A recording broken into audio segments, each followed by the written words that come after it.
دلوقتي انا شاري فلاشة من امازون، من امازون. تمام. الفلاشة انا شاريها ريسيل، ريسيل. يعني كان حد اشتراها قبل كده وما عجبتوش فرجعها، اللي هي المفروض ان هي ما فيهاش اي خدوش، ما فيهاش اي كسور. انا قلت تمام، هي عرضها كويس فاشتريتها. بفتح بفتح الفلاشة في لزقتها، تمام. كانت جايه جوه العلبة دي، وجايه كمان تبع السان ديسك وماليزي وكل حاجة. ببص كده على الفلاشة، لقيت الفلاشة يعني حاسسها في حاجة مش مظبوطة كده، طرية كده. بعدين السن بتاعها كده ماله عامل كده ليه؟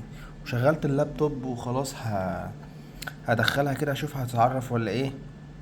فبصيت كده لقيت في حاجة غريبة كده في الفلاشة، في حاجة غريبة.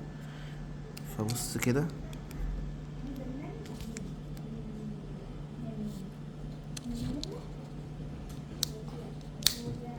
بص كده.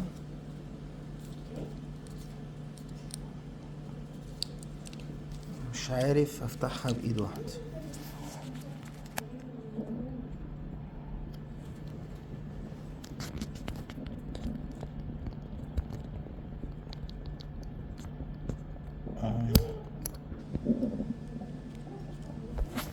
تخيلوا لقيت جوه ايه جوه الفلاشة؟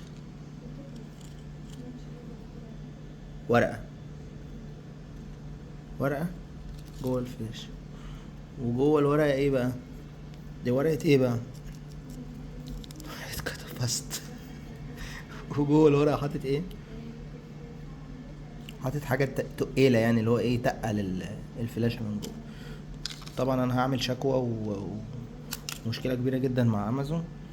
بس انا قلت اوثق الفيديو ده الاول بفتحة الفلاشة كده، لسه واصلة دلوقتي، لسه مستلمها حالا من المندوب.